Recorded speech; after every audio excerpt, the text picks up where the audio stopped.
This will be the course on dynamical systems, which will be divided into various different units. The first unit will be the basics.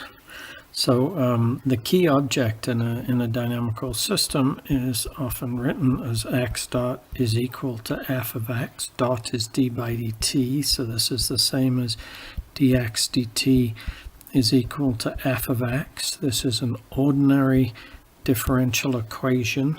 F, it goes from u into Rn. U, which is called the phase space, right, is a subset, an open subset of Rn itself. And the idea is that F assigns to a vector for each element at each point in U, and that vector should be the derivative of a trajectory of the systems, right? So F, which we will assume to be infinitely differentiable, so C infinity is called the vector field.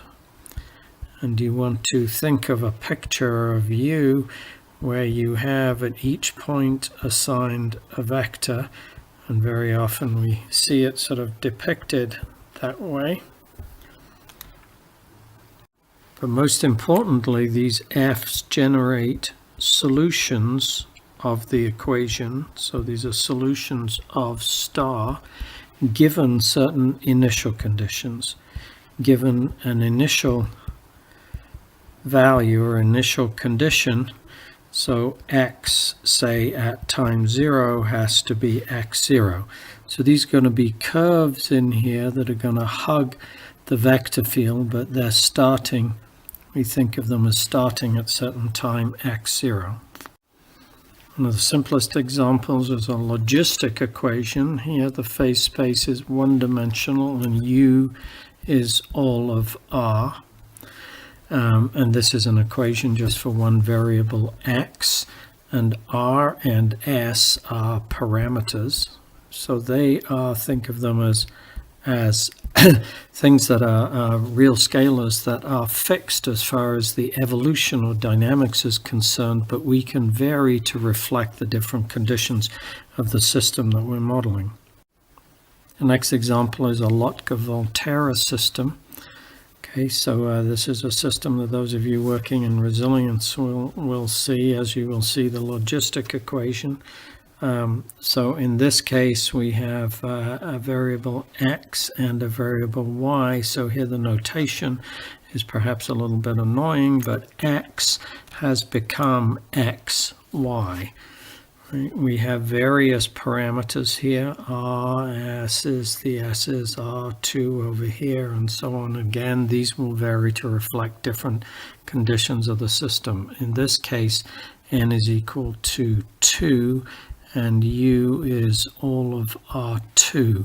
You can see in all of these cases here that the vector field, the right-hand side of the equations or system of equations, are C infinity because they're just sort of polynomials. In fact, in these two cases, they're just quadratics. This is the so-called Brusselator system. So here n is equal to 2, and again U is all of R2. Here we have up to cubic terms. X is actually now big X, big Y. That's actually equal to that. So, the Brusselator is a model that appears in chemical reaction theory as a simple model of some quite complex chemical dynamics. This system is called the Lorentz system. This is the celebrated system that Lorentz discussed in, derived and explored in 1963, in which he saw that there was behavior that was, neither sort of equilibrium type behavior, fixed points going to fixed points, or periodic orbits. He saw it as there was a major innovation that there was deterministic non-periodic flow. Here you can see a trajectory going around. These are for certain the parameter values that Lorentz sort of discovered, and this is a depiction in 3D with various 2D projections, and you can see that trajectory. The ball is just following the trajectory around, and there are two wings, which are called the two wings of the Lorentz butterfly, and you keep jumping from one to the other. And in fact, the jumping and when you jump out and so on is completely unpredictable, and that's sort of the interesting thing about the Lorentz system. There are special solutions or special trajectories which play a kind of a central role in the study and understanding of dynamical systems. The first are fixed points. These are points which stay fixed for all time, so that x dot t is equal to x for all t in R. Whether you go forward in time or backward in time, you just stay fixed. Right, so these are going to occur, and sort of easy to see when the vector field is 0. So f of x is equal to 0. Okay, so then x is a fixed point. The second class of special solutions are called periodic orbits. Right, and these are solutions which are not fixed points. So x is not a fixed point, but there exists a t non-zero such that x dot big T is equal to x. In other words, you kind of go around and you come back to where you started after a certain time. Right? So this is a periodic orbit. This is a picture of a periodic orbit in the Brusselator system. You can see here the periodic orbit, which you're sort of winding around and keeping on coming back to yourself and going over and over again. In this case, the orbits inside spiral out to it, and those outside spiral into it. That's called attracting, and we'll talk about that in the next unit. You can see the vector field depicted here. You can also see what are called the nullclines, that is to say the zero set of the first component of the vector field and the zero set of the second component of the vector field.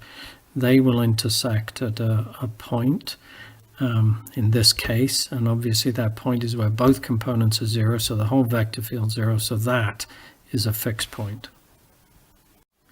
These are both examples of a more general concept, which is the concept of invariant sets. So a set A in the phase space is invariant if A dot t is equal to A. And A dot t is the obvious thing where you take x dot t for all x in A and put them all together. In other words, you take the set A here and you flow it forward or backwards or anything, but you always end up with A. So it's easy to see that a periodic orbit is going to be invariant, as is a fixed point.